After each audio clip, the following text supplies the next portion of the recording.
Welcome to the Behind the Golf Brand podcast. This week I have my good friend Jake Thurm, instructor extraordinaire. We're talking all about his career, the coaching he's been doing, both where he lives and on the tour, and kind of what he's up to right now. So welcome to the show. Thanks, Paul. Pleasure to be here. So where are you located?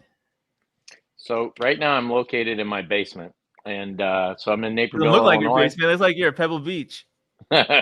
So as Puff Daddy said, I traveled the world, and yeah. My favorite place on earth, and this is, I'm not even trying to be original or cute. My favorite place of any place I've ever been in the world is Pebble Beach. So I thought when we bought the house, I was looking at it down here, and I wanted to do kind of a replica par three of number seven. Maybe the best short par three in the world. So I have that down here. It's a lot of fun for the kids. I wish I got to use it as much, but really, I have three boys, and gosh, if they're not wearing out the simulator or wearing out the chipping and putting green, then I've done something wrong as a father. So how big is your basement? Is it big? Yeah, it's sizable. I mean, the part you'd want to know is that the bar is over there next to the arcade games. Damn, dude, that's cool. Yeah. So You we got arcade machines in there too. Look at you, like me, you big dork. yeah. Again, I wish I played them I as know. much, but I just like looking at them. So no, I've got down here. I've got. I don't know how old you are, Paul, but I'm 40, turning 45 soon. Bro, I'm 45. Are you? So You you'll don't look appreciate 45. this. You look 35. I wish I looked like Jake. Shit. So Some good genes. you'll appreciate this. I've got Atari Star Wars from 1983 over there. I've got NBA Jam over there. I've got Teenage Mutant Ninja Turtles over there. Golden Tee, of course. Mortal Kombat, Pac-Man, Asteroids, Terminator 2 over there. I love that game. So Those you'll all the remember. games. Those are the best games, dude, of our generation. Like going to the arcade. I spent $1 million at Aladdin's arcade when I was a kid. Absolutely.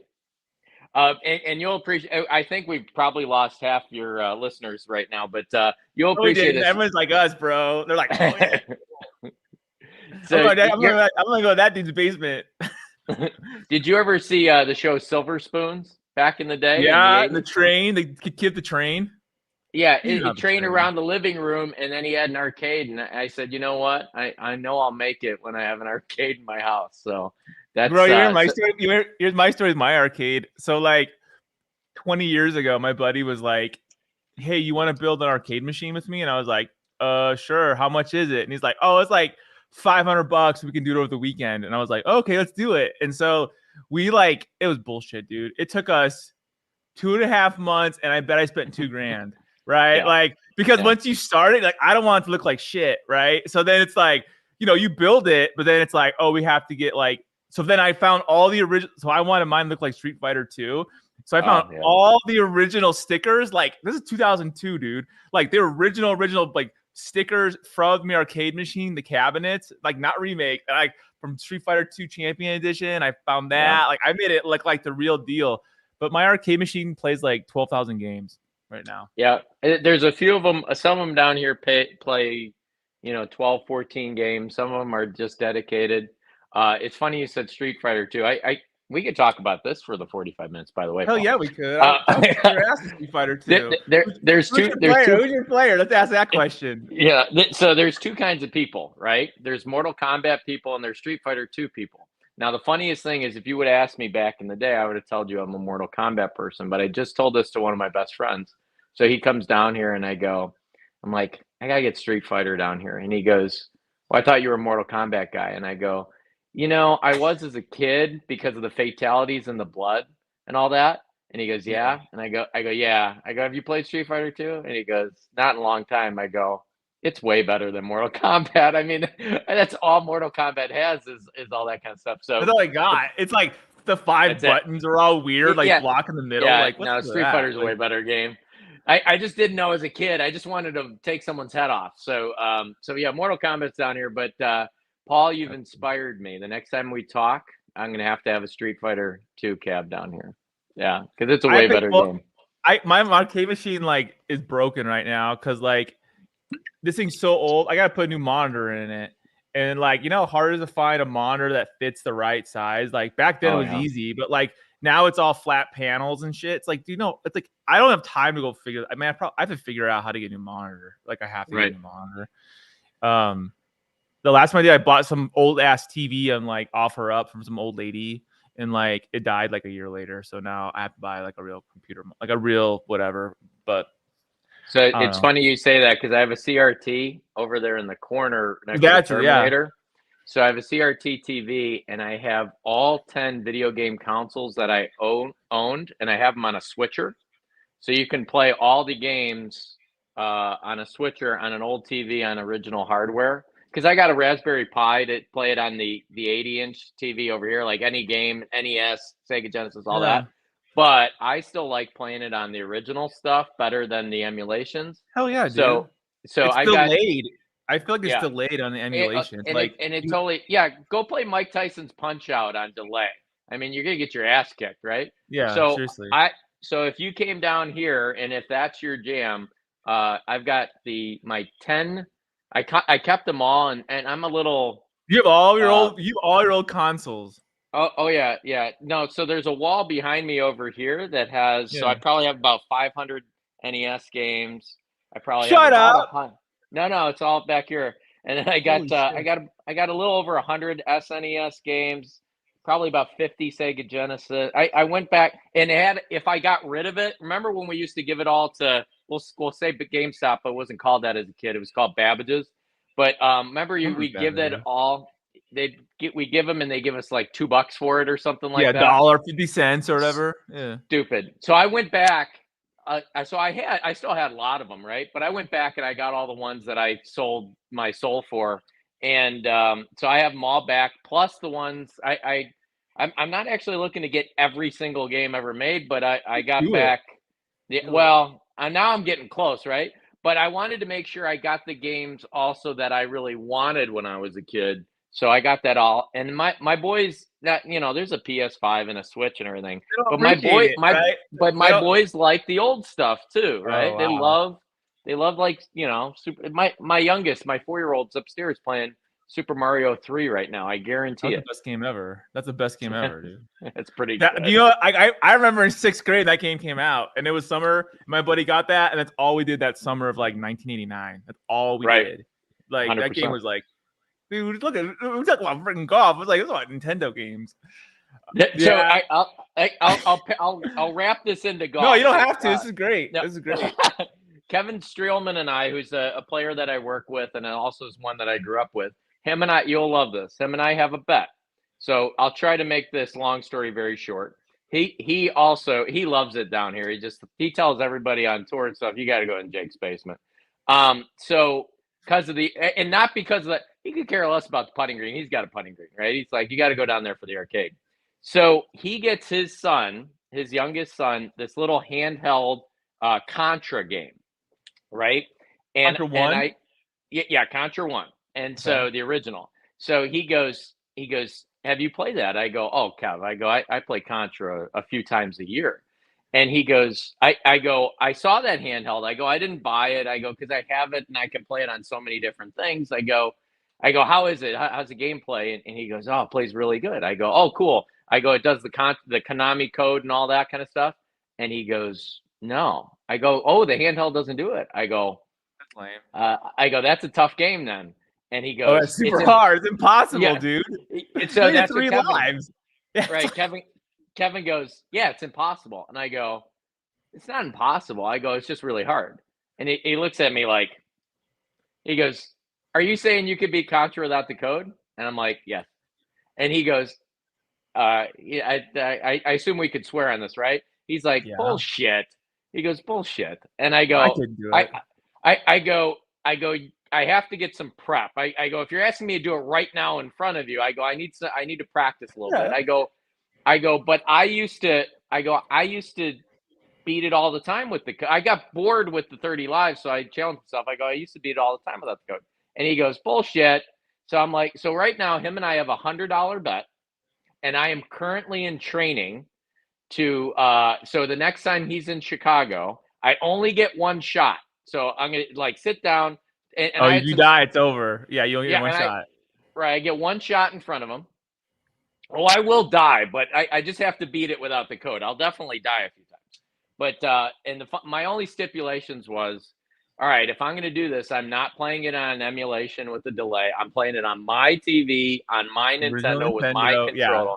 Right. yeah. And I go, and I'm going to be $100 richer. So I'll let you guys know how that goes. But you gotta make a So freaking. You gotta make a reel of that or something. yeah, That'd be $100 hilarious. bet, $100 bet, and no code. I get 3 lives, and of course, as you go, you do get extra lives as you get scores. So just no code beat Contra. Oh, I wouldn't Yeah. know that because I always cheated. So like, I don't know. Like, I didn't know that. So Yeah. So the funniest thing is everybody now that knows that, a lot of my clients know that bet and stuff, and so they go, "How's it going?" And I go, "Eh." I keep dying in the energy zone. So I actually haven't done it yet. The 8 and 9-year-old me is very disappointed in my performance thus far because he was way better than I am now. You But ever see that documentary of that guy who wanted to beat the record of like, was it like what game was that? Like Donkey Kong? Donkey Kong, King of Yeah. Quarters, King Yeah, of King of Quarters. Quarters. Yeah, But yeah. did they say that dude cheated or something? Like now they're saying like a year ago, it was like some article like the dude cheated or he had an emulator or something. I don't remember. I read, I was like, what? Right. Yeah. So they take that stuff really seriously, and he had it in the documentary. And there's another guy in it, that the guy that had the perfect The guy who Pac-Man looks like a score. wizard. Yeah, he cheated. The guy with that originally broke $1 million on Donkey Kong. I don't think was accused of cheating, but I can't Oh, it's remember the their other names. guy. But the guy that Yeah. looks like a I can't wizard remember. who had the perfect score in Pac-Man, yeah, he cheated. Yeah, he had an I've like, emulator. have you seen that documentary? I did not think this conversation today was gonna go like this. So did you see that? Did you see that documentary or that thing on Netflix about the video games, like the 5-part series about video games Yeah, that made us? Oh my god, I 100%. think so freaking I good. loved it. I Loved it. watched it like twice. I was like, oh, I remember that. I love that game. Oh, I remember that My game. my favorite moment this year. So, like I said, I have an original Pac-Man over there. I walked into we went to Disney World for the family, and I walked in, and they always have the arcade at the resort you're staying, and there it was sitting in the back. No one's touching it because they got all these other better games. I'm like, oh, The there's prize Pac-Man, machines. Yeah, and like the right?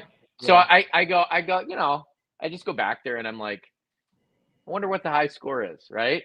And I saw it, and I'm like, oh, I can beat that, right? So in front of my son filmed it on my camera. I'm like, Tristan, I can beat this high score. I can. I do it at home. I have a way higher score at our home thing. So I did it like live while he videoed it. And again, it's not any good for people who are really good, but it's pretty good for You're the champion of Disney World Hotel. that's what I'm saying. Yeah, that's what It's the Animal Kingdom 9-year-old. It's a Hotel. 4-year-old. It's the 4-year-old Jake Thurm, not the 9-year-old. But yeah, so if you see the high score at the Pac-Man at the Animal Kingdom Hotel, whatever they call that place, Bro, I'm gonna go there tomorrow. I'm gonna fly to yeah, Florida and beat that. that's me. Just to like. Yeah. Well, you let me know, and then I'm coming back because I screwed up at the end. It's a proud father Anyways, moment. back to golf. Mm-hmm. See what happens. I mean, this guy's cool if he has that whole freaking thing in his basement. I mean, like, his wife has to be cool too to let him do that because some wives would be like, "Oh hell to the no." I used to have the arcade machine in the house, and she's like, "Forever." I had that, a pool table, and she's like, "No, we're gonna move that out of here." And I was like, "All right, that's fine, whatever."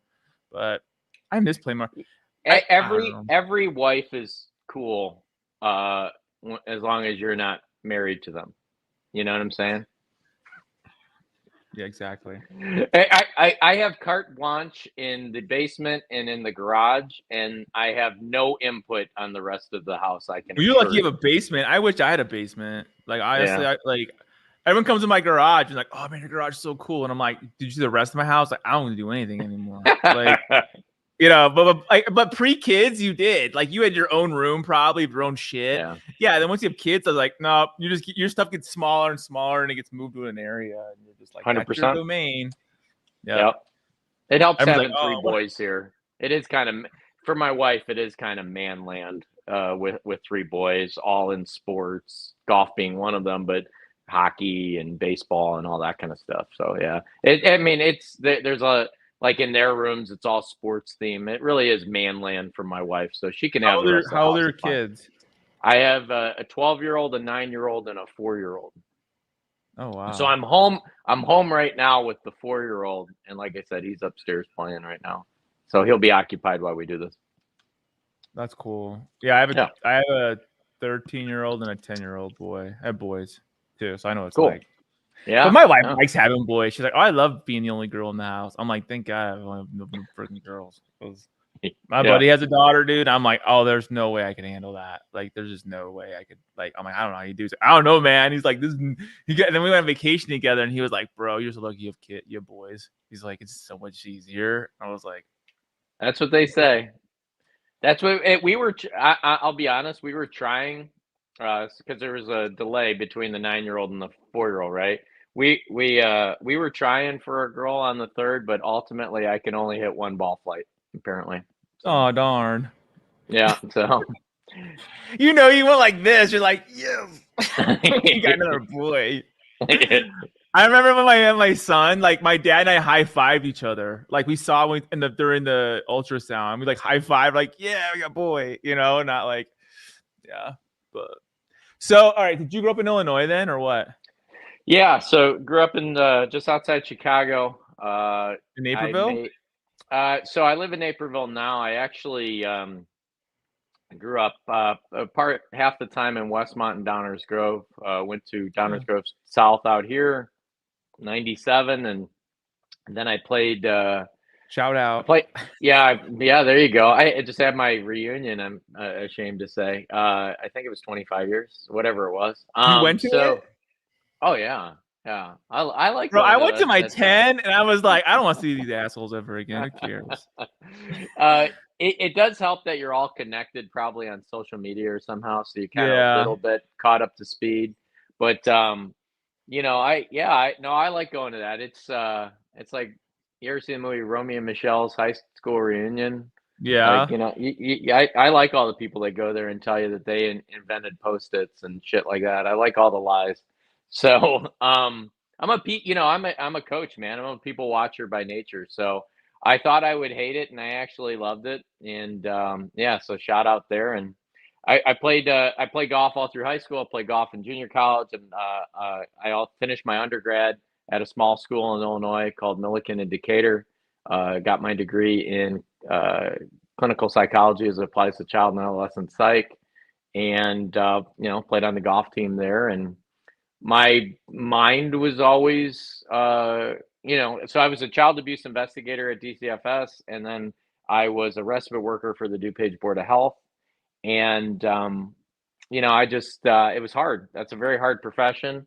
You Oh got to be yeah. pretty tough. Yeah. The stuff that you see on a daily basis is really tough, because then you got to go back and reconnect into your own life. So people in the behavioral sciences are willingly taking on other people's problems to go with their own.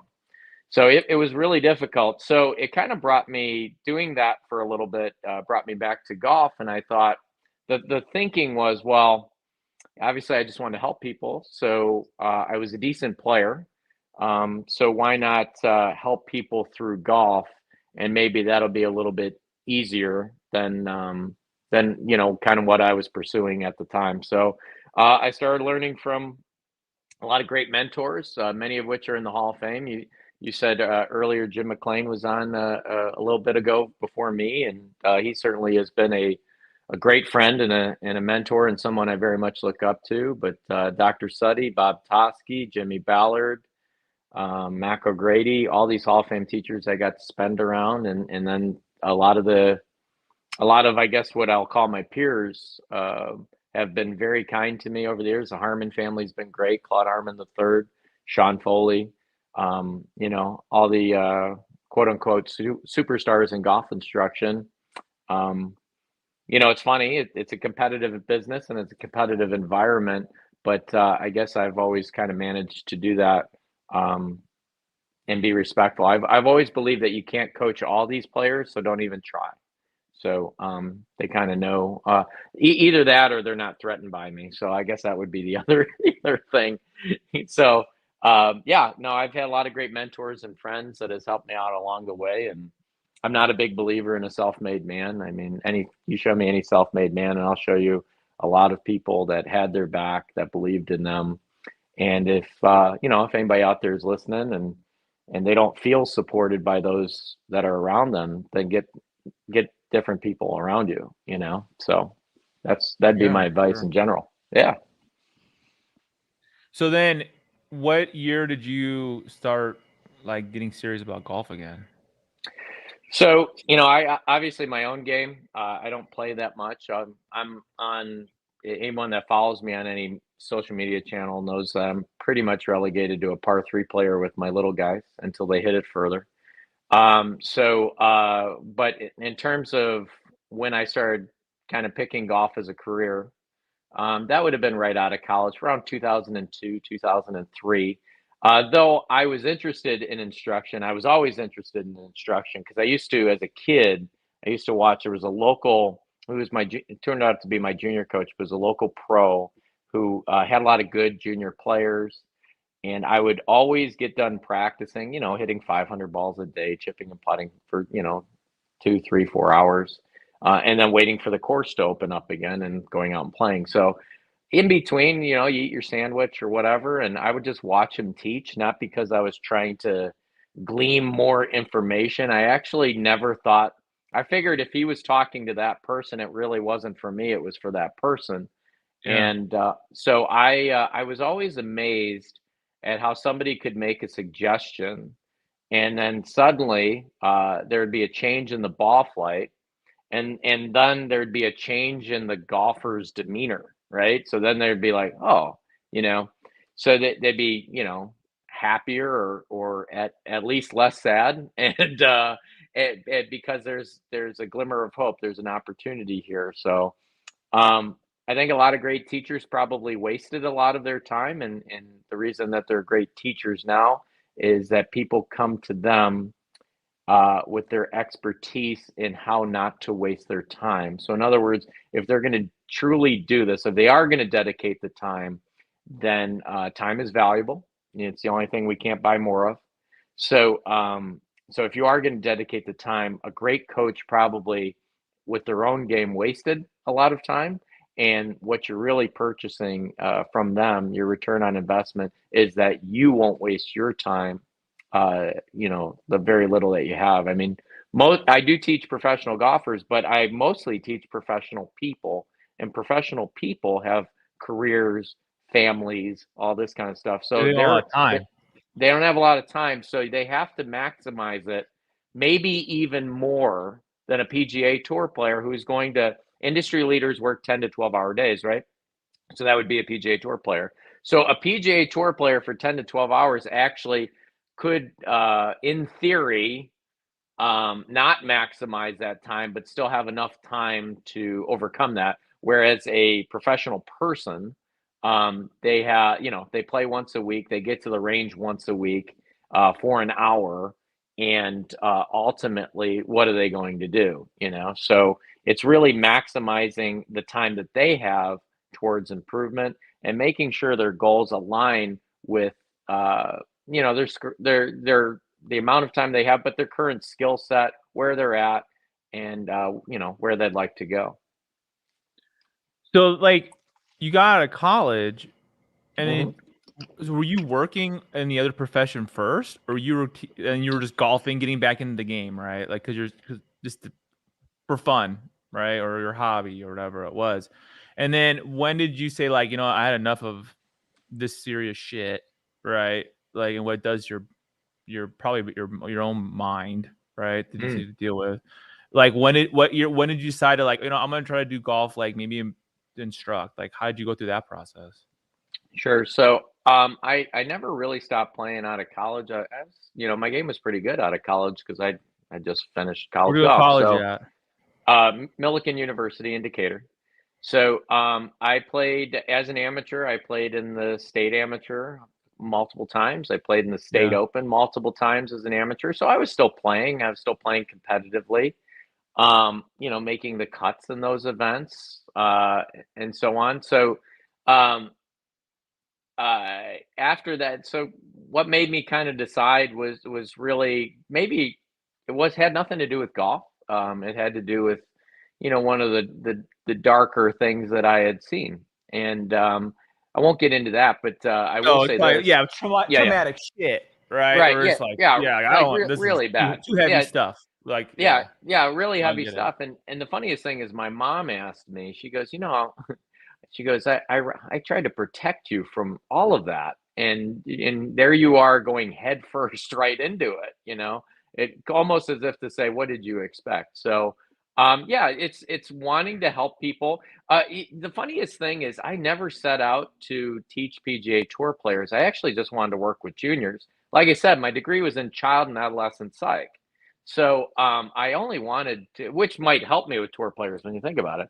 But I actually just wanted to work with kids, and that's what I was doing as a respite worker. A respite worker works with mentally ill children, the top 13% of mentally ill children in DuPage County. So basically goes, all right, so what are you doing with them? I go, well, it's basically a mentorship program. You are doing activities, but you're being there with them, connecting with them, and being a good example for them. So the funniest thing is, I go, well, why can't I do that with juniors, that want to be good players? Because, by the way, with the kids that I worked with in the respite program, guess where a lot of the times that we went to? I'd take them to the driving range, or I'd take them to even mini golf. I'd take them to a par 3 course, and we'd go out there, and it was a great opportunity for them to put the devices away. They're going to spend 2 hours with me anyways, and just to move, walk, and talk, right? So Yeah, it was in kind of nature. this, yeah, it's uninterrupted uh, uh, flow of communication. And I don't want to overstate my own importance, but in this regard, I will say that I found it in most cases to be very positive with the kids that I interacted with in that program, and I found golf to always be a positive. They become very curious, when they get connected to you and stuff. They become curious about you, and I would be like, well, I played golf in college, and they're like, well, either they had played or they had wanted to play or show me and all this, and so it was always a positive there, and you know, uh, in their lives that was, there was a lot of negative. So I just wanted to do that with juniors. So my whole goal was not to teach tour players; it was to have one of the best junior programs in the Midwest. That was it. And then we started having a lot of success with juniors. State titles So in high was this school. this is like what year was this? I started having it's very fortunate, right? I started having success locally pretty much immediately, even though my clientele base wasn't enormous. The funniest thing is, if a junior showed any ability, I really took a interest in them. So I didn't have a huge clientele, so I'd take them on the golf course and play with them. I'd practice with them. I'd write out their practice plans. I'd say, go do this. I would have them, and then all of a sudden, there was college scholarships coming for a lot of my juniors. There was trophies coming for a lot of them. Illinois Open, Illinois Women's Open, state high school state championships. A few of them won back to back. D1 college scholarships. So I started having success right away. And the funniest thing is, it was actually mostly my female players at first. And then it just turned into juniors in general.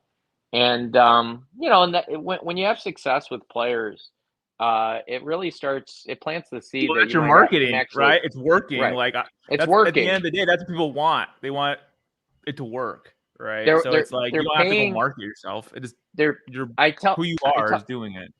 yeah, I tell this to instructors all the time. They're like, tell me something about teaching that maybe I haven't thought of. And I said, okay.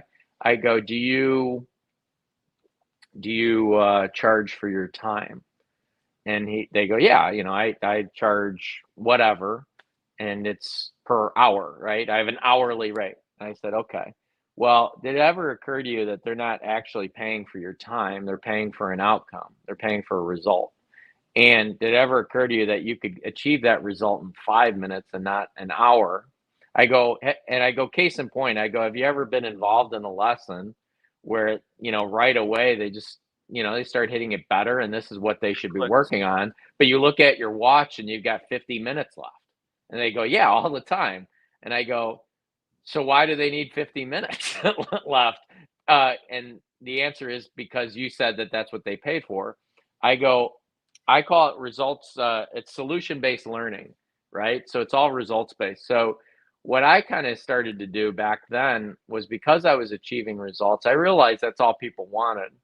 Now, sometimes maybe it's not 5 minutes, maybe it's not an hour, maybe it's 3 hours, maybe it's whatever, maybe it's go on to the golf course with the client, stuff like that, course access and stuff like that. But that's what they're paying for. They're paying for a result, not for your time. And I always tell people I'm not that fun to hang out with unless it's down here in my basement. So, we're here to make players. It's better people through golf, but the better people play better golf. So once I feel like that is accomplished, it's time to go to the next person. And I completely admit that I took this model, or I originally got this thought from being around Bob Toski, who is 94 years old and still teaching.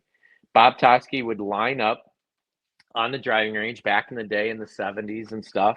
He'd line up these people on a driving range. They would pay to eventually see Bob Toski, though they didn't know what time, to have lunch, to have all these golf balls, and they just hit. And then in that line would be a rank beginner, and in that line might be Tom Kite, right?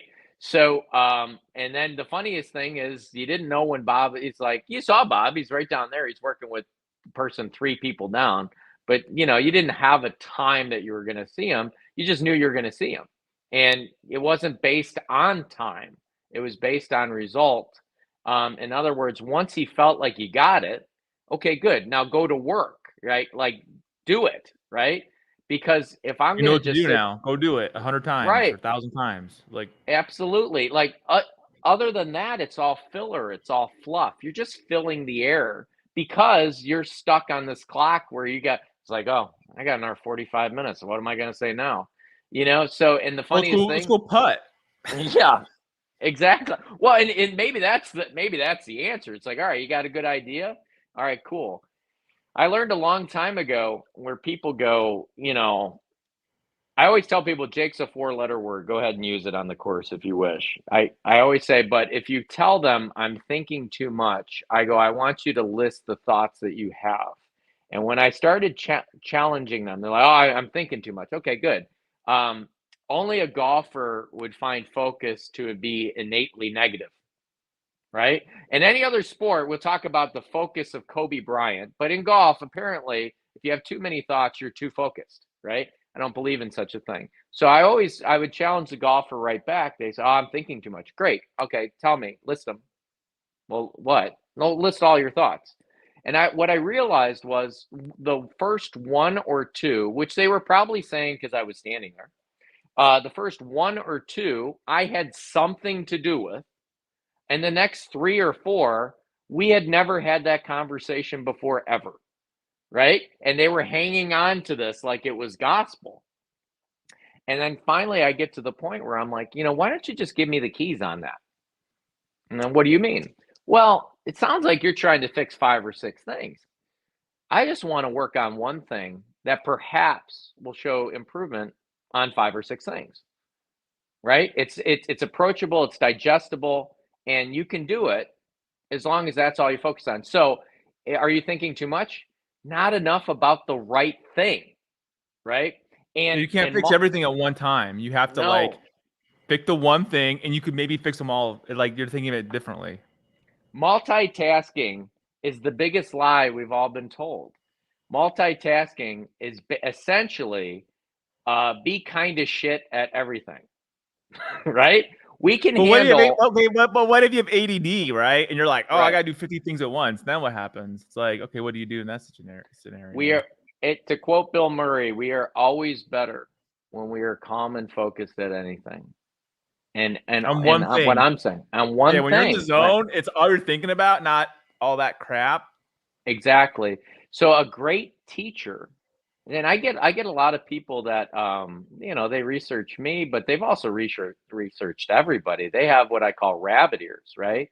A great teacher um, gets a client to focus only on one thing, and then the rest of it could be important eventually, but it's extraneous in this moment and and completely unnecessary, right? It's like Um, golfers are worried about like what they're gonna do 3 shots ahead right. instead of worrying about the shot they're taking right now. Like, oh, what if I hit it in the sand and then this happens? Like, bro, you haven't hit the driver yet. Like, how do you even know you're gonna hit in the sand? Right. It's there's a lot of power and opportunity. So if you want to be known as having ice water in your veins, right? Actually, I don't believe in that at all because I've seen a lot of my players shake like a leaf. But it's the power of opportunity. Like I don't care how tight the fairway is, or I don't care how long the putt is. Um, all you need to do in that moment is ask yourself, is it possible to hit this fairway? The answer is always yes. Is it possible to make this putt? The answer is always yes. And if that's your last thought, then go, right? And I'm not guaranteeing anything, but I'm not guaranteeing anything except that all you actually truly have in golf is the execution. That's it. You don't actually own the outcome. If we could control our outcomes, we would, and we'd all shoot 65, right? But all you have truly is the execution. But people deprive themselves of the execution through worry, through again, what they tell you is thinking too much. I consider actually to be a lack of focus on one sole purpose. That's I didn't think about it that way, but I mean I agree. Yeah. It's like for me, if I'm out there thinking about, I don't know, how are my feet set up correctly? Am I da da da? Am I da da da? You start going through all these like checklists of the last 30 years of your life of what you've been told what to do. And then you go and dork up the shot because you were thinking about those 30 things of just hitting the damn ball because your body Right. already knows what to do because you practiced it 1,000 times. Right. Um, One of my so favorite books for people go ahead. that still read, if anybody out there still reads, I do, is came out in the last few years. It's called Chop Wood, Carry Water, and it's basically the way to become a samurai archer. And for the first year of that guy's life, he gets to learn how to breathe and how to stand. And basically, it's all based on a true story, written by the author. So, It's based on and Jake's life because Jake well, was an there was archer. there was a lot of parallels there. So, through that first year or two, he's sitting there going, do we ever get to shoot any arrows? Yeah. And so basically, the answer always is that chop wood, carry water was his daily tasks. And they said, yeah, you will eventually once you kind of master the simple, once you master the daily. And we'll get to shooting arrows, which eventually they did. But the first year was standing and breathing. Right. So the funniest thing is what you just said there. You're like, well, how are my feet? I've been told about my feet. Well, then that's a person that hasn't dedicated enough time to execute, to master the simple, where they obviously still find the need to have to think about it. Think about this. I'll challenge you with this. Why in the world would you have a swing thought? I'll answer it for you because you don't trust yourself enough to do it without it. So you are actually training mistrust and then wondering why you don't perform up to your capabilities. It's funny you say. I kind of remember when I used to be a pilot back Oh, in yeah. the day, and I remember an airline pilot told me once we were talking about shooting approaches, and he was an airline pilot for a big airline, and it's like you have gauges and you have your lines and whatever, your tracking and whatever. And he's like it's kind of like when you're driving a car. He's like, imagine you're driving a car and you see the lines on the road. Are you staring at the lines the whole time to make sure you're on the road? Or like you just know it's there, it does its thing. It's like you gotta think of it the same way. It's like if you were focused so much on those lines, you probably crash the car. But if you're not, you're just focused on flying the airplane, right? And then glancing down to make sure you're still on tracking. And the same thing you're Totally. saying right now. It's like you have to trust when you're driving a car, you're trusting yourself. Like, I'm not going to drive off the road, right? I'll stay in my lane, but you're not focusing on staying on that line, right? Or inside that line. It's like, I mean, it's a good way of thinking about that. How many times have you missed your mouth while eating? Never. Well, my shirt might say differently. Yeah. So, we should actually reach the point of automation on certain things, and people don't allow that to happen. The process of mastery. Unfortunately, we are in very much a quick fix and an immediate result, and right now, right? And we're not taking the steps necessary to become masters. So that's when we talk about my career and stuff, I am very happy with the fact that I don't feel like I ever cut a corner, and basically being around the guys that I named before, who I would consider to be masters. Trust me, I didn't spend the time in front of them speaking. Right. And I think there is a generational thing, if we can date ourselves again, where there's a lot, when you're younger, you feel the need to try to inform everyone about what you know. And if I did anything right back then when I'm around these people or continue to be around these masters, is that it doesn't matter. Like, the only thing I could possibly know would come out of my mouth, but everything that I could learn will be going through my ears. So I just never felt the need to speak until spoken to, when I was around these people, and I was absorbing, and I learned way more. Watching, but I learned way more over drinks at the bar and talking about a golf school that we had run, or a program or a private lesson, or a tour player that had come in. And the funniest thing is, I would always ask leading questions, kind of like your job, right? I would ask leading questions to get them talking, and that's when I did the most learning. So, when, like, for the audience out there, like, who have you worked with on tour? Because you spent a lot of your career working on a lot of tour players. Yeah. So, the roster is always ever changing, but Of course, yeah. the guy, and then sometimes you work with a guy, but he's just like, he's just kicking the tires. So the guys I feel very comfortable Kicking telling the you, tires. yeah, kicking the tires, right? There might It's have like, been yeah, a it's guy, like, yeah, might have you're been a like, guy, whatever, bro. He's like, might oh yeah. might have been a guy this past week too that did that too. But the Oh ones I geez. feel, the ones I feel very good at. These You know, are you all the ones that friggin' are, flew halfway across the United States and was gone for a week. yeah, drinking wine too. Oh, So yeah, the ones that I'll say that that I consider to be very good friends, clients, all that. Kevin Streelman, James Hahn, Mark Wilson, Scott Gregory, Tim Petrovic, Dudley Hart, Chip Beck. Golly, who else? I'm forgetting people off my page. no, that's fine. That's cool. Roberto Diaz, Vince India. And then the funniest thing is, that's all my oown guys, right? But when Yeah. I was kind of mentoring under these great masters, like I told you, I spent a lot of time, and I not only talking, maybe playing 9 holes with, I spent a lot of time around Lauren Roberts, Paul Azinger, Fred Funk, Rocco Wow. Mediate,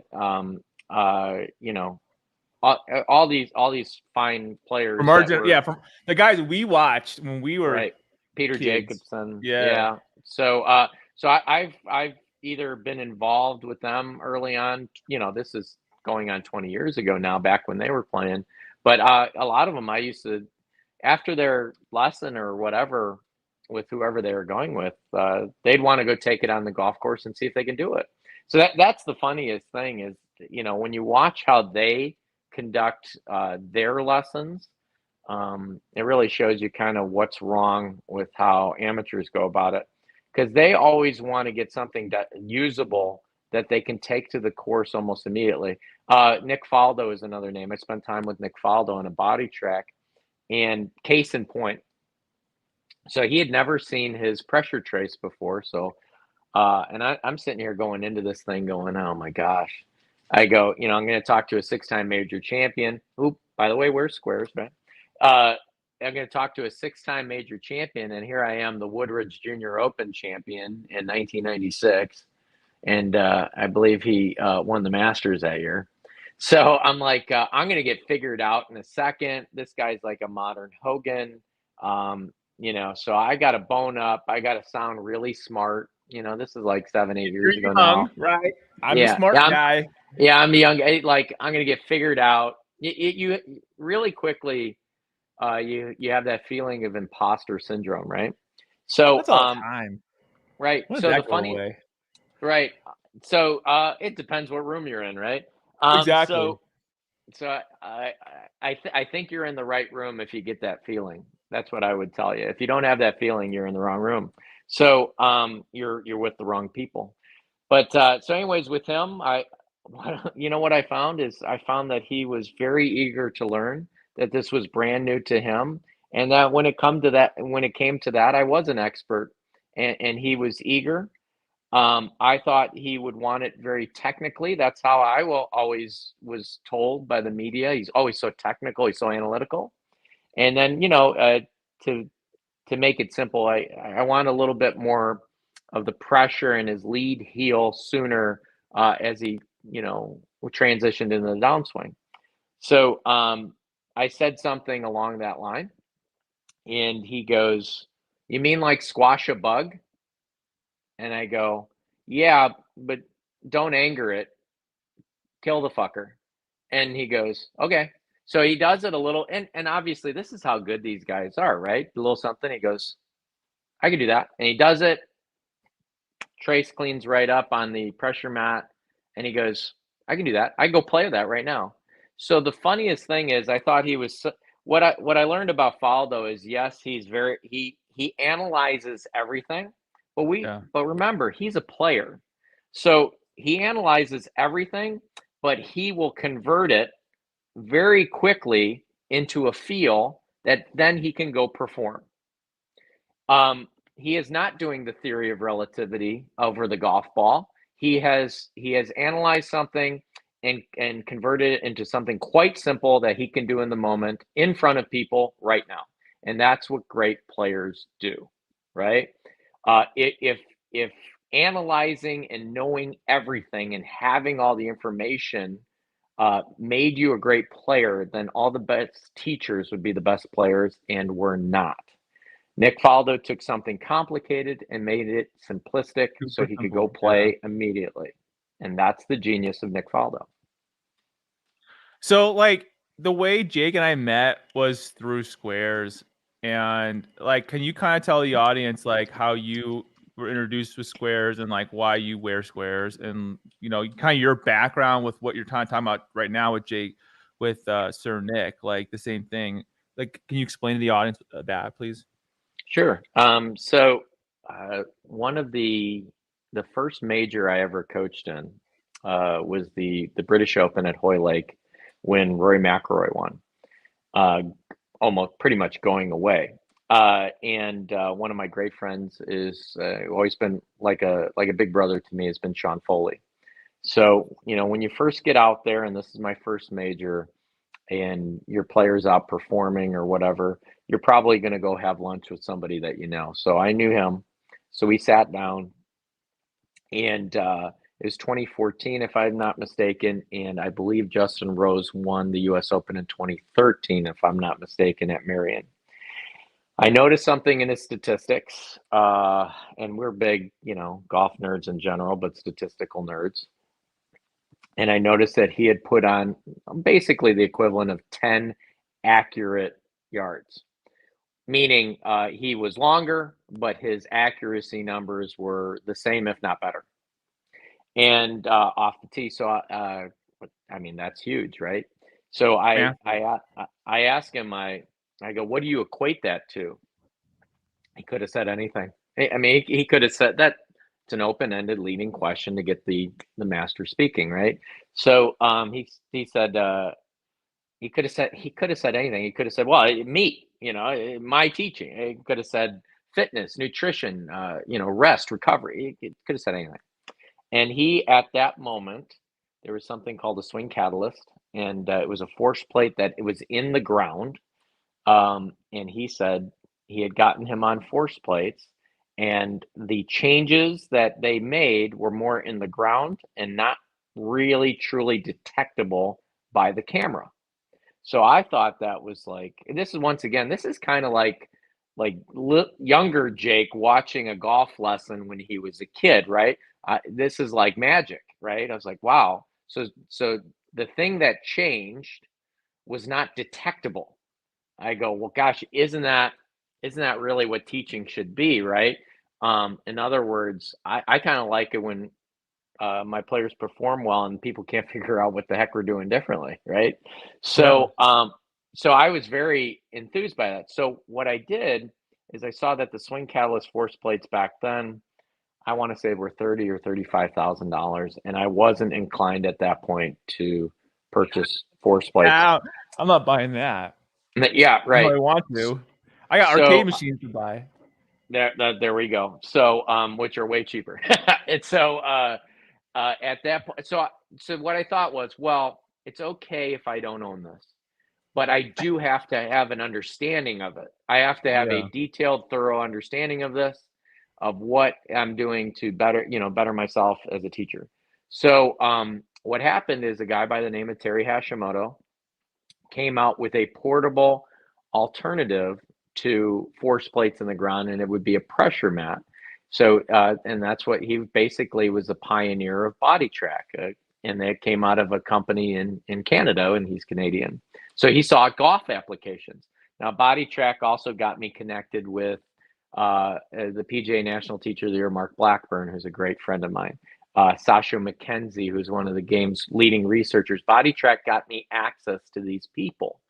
And again, ask them a leading question and then just be quiet and let them go, right? So I learned so much. It really felt like an Ivy League education when it came to ground reaction forces, as I was original owner of Body Track and the only guy that was using it out on tour at events. So fast forward, Bob, who you had on your show, who's the founder of Squares, got in touch with Terry Hashimoto. And here it is. Here's this company that's saying, well, listen, how you interact with the ground is important. That your shoes are a piece of equipment. It's not just a fashion statement, right? You're using this to perform. It's a piece of equipment you use on every single shot. And from our testing, their testing, right? They're seeing noticeable change in ground reaction forces. So I was aware of that. I saw it. I saw the commercials with Nick Faldo. Bob got to know Terry. Terry goes, why don't we have Bob send you some shoes? You use the force plates and tell us what you think. So I did, and it was a noticeable change. The increased surface area of the shoe certainly helps with that. The stability of the shoe certainly helps with that. And so I was noticing some things in my own pressure trace and ability to create force, torque with the ground that was changing, and that was very positive. So so from that moment, I honestly just asked Bob. I go, these are great. Can I have some shoes? Right? I didn't really think it would go where it's gone, right? It's just a good relationship. I like the product. I said I would definitely play in these. There's a lot of shoes that you wear that, you can teach in, but I would never play golf in them, right? So, so that's how the relationship started. And then they started this Squares branded golf academy that I'm in with Jim McLean. I believe Rick Smith is in that, and so on. And, it's great because they're, creating brand awareness, but it's also something that you believe in. And to be honest with you, when you Google me, I mean, you're going to find a video or an article or something on ground reaction forces. So honestly, it was a perfect fit. Here's a piece of equipment that aids people when they use it in their ability to create force with the ground, which can lend itself to speed. And I'm sorry, everybody. I love this golfer, right? I love this golfer. This is my favorite.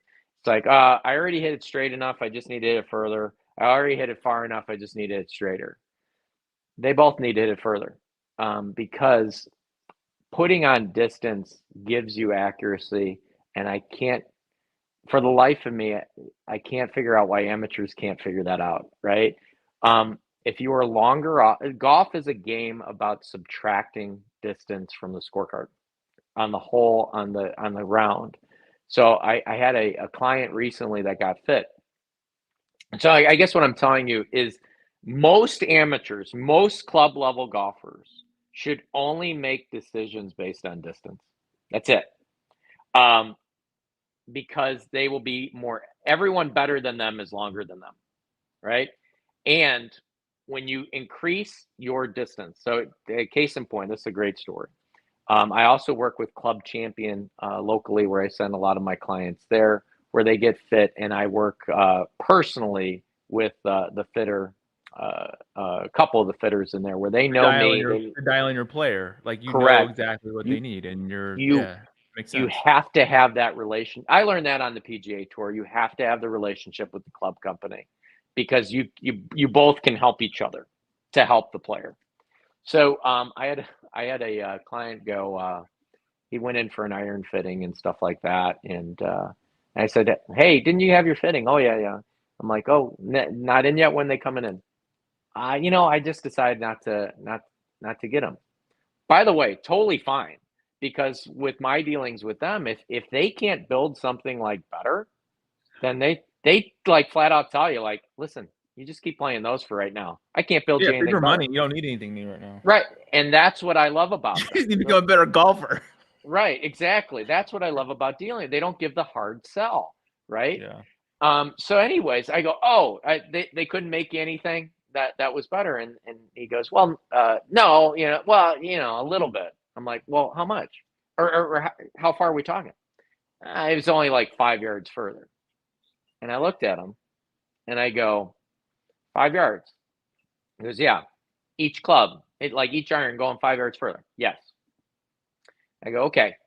So here's the thing, by the way, a scratch golfer jumps all of this. This guy is not a scratch, obviously, judging from his assessment.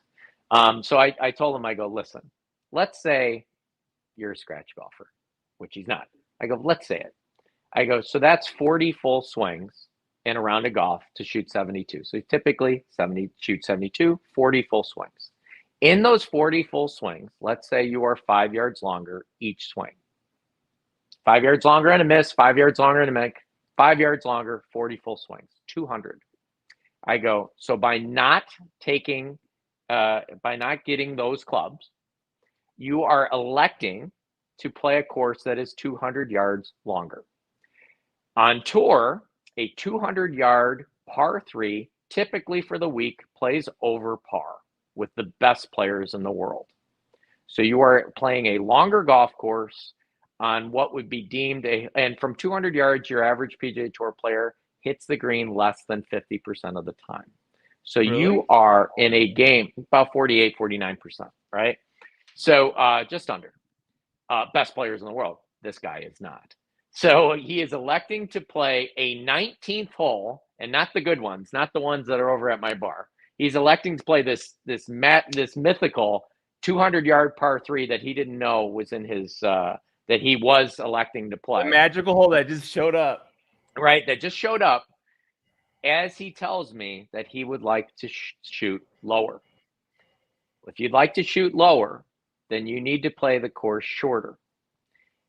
In other words, everybody goes, "Well, yeah." So they go, "Well, this is like my pet peeve." They know everything. Right? They're the authority. They're like, "Well, when I swing too fast, and I'm sitting there going, too fast? I've got you on flight scope right here. You just swung your driver 87 miles an hour. At what point are you going to get fast?" I go, "You're not fast, dude." Right? Bro, you skyrocket that ball. That ball goes like 190 at your driver. Like, you're not. Right. Because if going slow made you better at golf, then the best players in the world would swing at the slowest.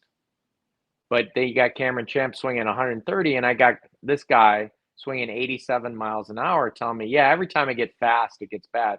I go, when are you going to get fast? Like, this is not fast. You look like you were on pause. So everybody goes, well, when I swing faster, the ball gets more crooked. And I said, here's an interesting thing. Everyone, including Rory McIlroy, will probably take the most penalty shots in a year with his driver. And there is no guarantee that you will hit every fairway at the distance you are. So you might as well hit it further, because if you hit it further with actually the same amount of dispersion, you're already better at golf. And by the way, you seem to think like everyone that swings slower doesn't hit it crooked, and they hit their driver crooked too. But when your driver's crooked that day, you could hit a 3-wood, you could hit an iron, and you could put yours out with theirs with less club. And here's the other thing, is you guys could be at the same distance because you backed off your driver just for today, have the same distance in the hole, but you're still longer than they are because you're 2 clubs shorter than they are. So at 150, you're hitting 9-iron and they're hitting a 6 or a 7. Who hits more greens? You don't get closer to the green at the amateur level. You don't get closer to the green to necessarily decrease your proximity to the hole, which will happen. You get closer to the green so you can't possibly fuck it up and miss. Yeah, you can't miss your shot. Exactly. Like that. So even on a shot you're disgusted with, maybe you still hit the green. You can still save it, and you still get it next to the hole. Right. So it's a bold assumption. This is why I also think no amateur in the world should ever lay up on a par 5. The real reason they lay up to a full wedge is because they don't know how to hit a 60 or a 40 or a 50-yard shot. That's really what. I like to lay up to my full wedge. All right, good. What yardage is that? One. Yeah, exactly. Never, like any amateurs listening, don't ever. The game. You are willingly adding yards back to the card. You were like, no, I'm good. Go ahead, tack some more yards on that, and then wondering why your handicap doesn't get lower. Here's why you should never lay up. So it's like, all right, so what's your favorite distance? People tell me 100, 105, 120, whatever. My pitching wedge or my gap wedge, it goes 120. So I like to lay up to that. It's my favorite club. All right, cool. So in 2000, when Tiger played the best golf statistically that's ever been kept, we didn't have a lot of statistics with Nicklaus or Hogan, unfortunately. So when we did on Tiger, so in 2000, from 120 yards, Tiger missed the green 1 out of every 5 times. So the greatest player playing the best he ever played missed the green 1 out of every 5 times. Why the hell are you laying back to 120 yards willingly? How many times are you going to miss the green with your quote unquote favorite distance and favorite club? Really, it's actually not that. It's they're demonstrating their lack of skill from different yardages. In other words, even if you can't reach the green, statistically, getting closer to the green should be a lower score. It is on the PGA Tour. From 30 yards off the green to 70 yards. So 30 yards, they'll get up, they'll average 2.3 shots. From 70 yards, they'll average 2.7 shots. So closer means lower, except at the club level, because they don't know how to hit those shots. They don't want to tell you they don't know how to hit those shots. And they don't want to learn how to hit those shots either. They don't want to learn how to hit those That's shots. Yeah. And so here's the other thing. It's like, well, Jake, who cares? I'm just going to lay up. That's fine. But the problem is that you think you're going to avoid those distances because you've elected to lay up. What about on punch shots? Like, I'm sorry that, this is a 19 handicap you're talking. I'm sorry, do you never hit it in the trees? Well, yeah, obviously I hit it in the tree sometimes. Okay. So when you punch out up near the green, because that's all that's available to you, you now have a 30-yard shot. So why did you think you were going to avoid that just because your strategy on 5s is to lay up? You should never lay up. If there better be like out of bounds left and right for you to ever, or something that is a forced carry in front that would make you, you cannot, and by the way, amateurs don't know how far they carry the ball, but they cannot carry that. So thus they would have to lay short of that. But the strategy should always be this. It should be to subtract the most distance on any given hole on any given shot, because that statistically over the macro view, okay, everybody goes, well, I did that and then I hit it out of bounds. Yeah, yeah, you can do that. You can hit it out of bounds. It's totally in the realm of possibilities. I go, if I gave you a small bucket, would you have hit them all out of bounds? No. You could have mishit the shit out of some of them right down the middle of the fairway too, couldn't you have? Yep. Okay. So I'm not talking one outcome to one outcome. I'm talking a macro view of your game, right? So given enough opportunities, given 100 times of doing it, it is absolutely statistically the play in order to produce the lowest shots. And your handicap is an amalgamation over time, not over one round, right? And so one of my pet peeves is people that tell me I have great course management skills, and them telling me this, and I go, interesting. I go, okay. So do you try to hit it down the middle of the fairway? And they go, yeah. And I go, that's not good course management. I go, do you try to hit it at the middle of the green? They go, yeah. I go, that's not really good course management. And then you got the other guy who's, aiming right at the pin. And I'd tell you, that's not very good course management. So there is these systems. We use Decade with our kids and our tour players. There's a system out there that mathematically shows you the way to play. It's not that hard to learn. And the funniest thing is the people that don't take the time to learn it, I always say, the reason the buildings are so big and bright in Vegas is because of people that refused to learn the odds in which the game that they were playing. So they make all their money off of you. And your buddy in the Nassau every week, who maybe knows this but won't say it and has a much lower handicap, they actually have a fundamental understanding of what the game is actually asking them to do. And that's why you can never beat them. It's all about course management. It is. And not hitting short on purpose. So the guy never bought the clubs? He still never bought the clubs after you talk shit? Well, I bet he did. After that, you're like, all right, I'll go buy the clubs. Listen, tightwad, go buy the clubs. Right. Most places throw the fitting in for free. And I'm sorry, I don't care if it's 3 yards or 5 yards. It's 3 yards or 5 yards each swing. And that adds up so over fast time. And around. That's like free. You have to reduce your handicap that. I mean, seriously, 5 yards, a lot. So people are very amazed with our junior programming. In our case in point, a fundamental misunderstanding of actually what produces results. I had a father come up to me. This was this past summer, and his son is very good. And I don't want, the names will be changed to protect the innocent. I don't want to embarrass his father, because this is how a lot of people think. So he goes, yeah, he's really struggling with his irons. Can you take a look at him? And I'm like, well, I always take a look at him. I go, but yeah, I go, he played in a tournament, he struggles. I go, I'll talk to him about it. How about that? He goes, yeah. And I go, by the way, this is a junior golfer, right? I go, what irons? And he goes, well, like his 4-iron. And I go, okay. I go, how about this? I go, how about I just have him hit more drivers today? And he goes, well, you're not gonna look at his 4-iron? I go, there's 2 scenarios here. I go, so your scenario is that I go look at his swing and I help him with his 4-iron, which he might show some incremental improvement, and maybe he might hit one time around, right? Right. So, so I go, so maybe I help him with his 4-iron, right?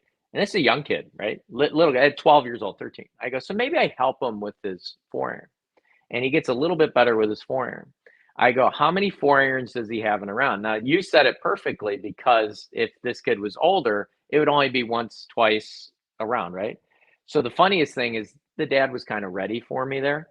And he's just like, well, see, that's my point. He hits his 4-iron a lot more than other kids. So that's why we got to work on it. And I go, so if I fix his 4-iron or his 5-iron or his 3-iron or something like that, and he hits them better, I go, he'll still lose to the kid who has wedge. He'll still lose.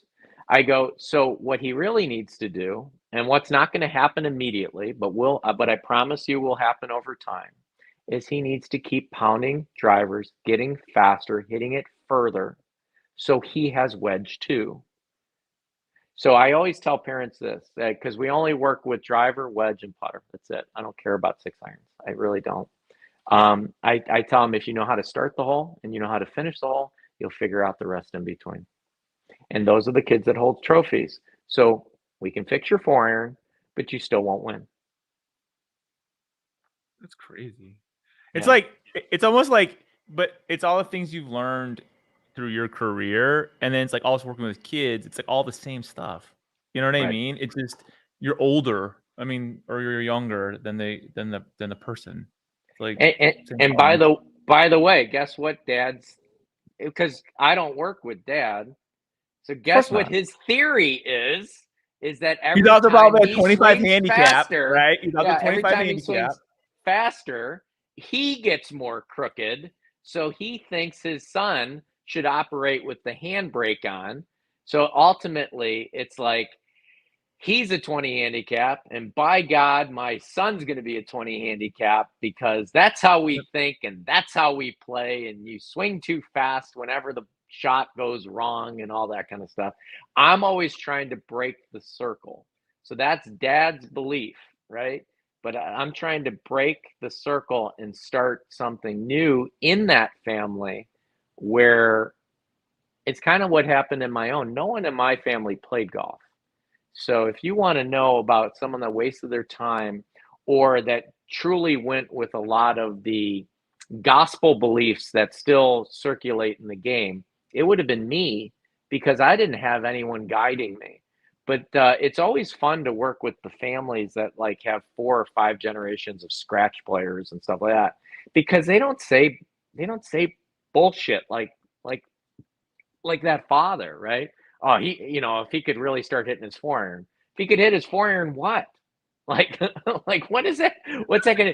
4 iron, right? So here's the interesting thing, right? If you hit one more green in regulation, you average 1.5. You have the potential to average 1.5 shots less per round. If you make one more putt per round, this is really easy math for me. You average 1 less shot per round. And by the way, you got to make that putt every single time. Okay? So if you make one more putt, 1 shot less, you got to do it every round. But if you hit one more green, potentially 1.5 shots less. It's more important to hit the green. How am I going to get these kids to hit more green? Very easy. They need to have shorter clubs in, not 4 irons. Like the one thing I'm trying to do with my son, who's 10, and he played baseball, but like now all he wants to do is play golf, which is, and I'm not pushing it. Good. Right? I was like, oh, you need to play golf. Like he just wants to play it. But like I just tell him, like, don't listen to Papa, as my dad, because he's what the fuck he's talking about. And like I got him instructor. I got an instructor who works with juniors, who I know is really good. And I'm like, Excellent. You listen to whatever he says, you do exactly what he tells you. I go, if you and I go play, I'm not gonna tell you what to do. We're just gonna go play and have fun, and that's it.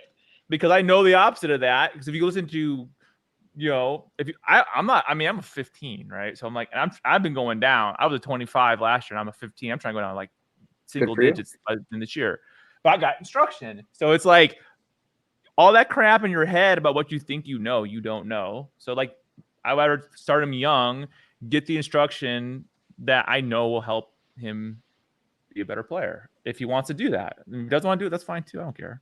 But I mean, I'm gonna try to give him the opportunity to like at least achieve that goal. And he loves it. So I think it's the only player that you've gotten to your level is yourself. And then what I would challenge people with is it might be despite your beliefs.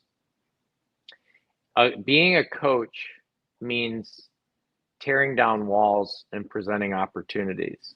There's a lot of people watching this or listening to this that have these stone cold beliefs because of these beliefs, they are very limiting, and unfortunately, they are the obstacle in the way of their own improvement, because they believe that this is the way that it should be done. And as a coach, I always believe in another way. So a lot of the times, again, people are we're you know we're surrounded by knowledge at from every source, but we kind of thirst for wisdom. I get a lot of people that are quote unquote educated on the topic of a golf swing, but they're so narrow-minded that the funniest thing is what they're trying to do, they can't do themselves. So I find myself a lot of time going, yeah, no, totally makes sense, and that would be good for this player, but not you. So you have to, as an instructor, to understand patterns, and you have to recognize it's pattern recognition.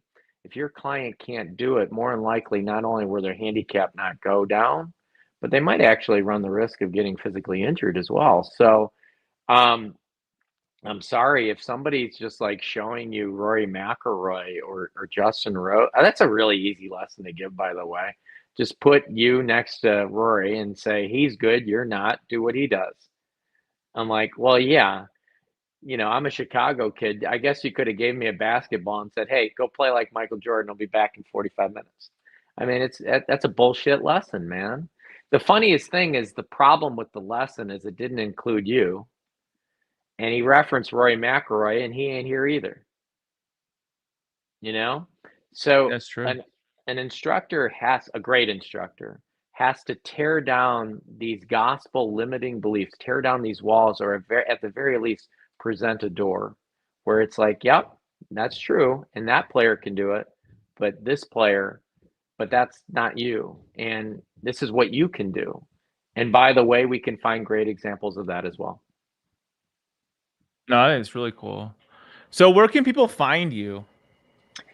So the best way to reach me is obviously my social media channels is at Jake Thurm Golf, but I try to have all those direct. You get so many DMs and all that stuff, and then I have somebody that helps me with those. So it's always directing them towards my website. So the best way to reach me is jakethurm.com. And then on your website, what do you offer too? So we do that. That's the best thing. So if you click on instruction, you will get lots of different options there. Again, if you can't see me physically in person, there's some online instruction there, and there's in-person instruction, there's group instruction, there's team building the USA Junior National Team, which I'm the Midwest director of. That's what I told you. My whole goal is to have one of the best junior programs in the Chicagoland area or Midwest. So we have a lot of different teams at a lot of different locations, and anytime I'm in town, I actively work in my own programming. So so if I'm not on the PGA Tour, I am usually I do have adult clients that I give private lessons to. There's no question about that. But I am usually actively working in my own programs, especially with competitive up and coming juniors. That's awesome. Yeah. Well, I really appreciate you being on the show today. I had a lot of fun, man. I know we went long, but we dorked out for 30 minutes on arcade games and video games.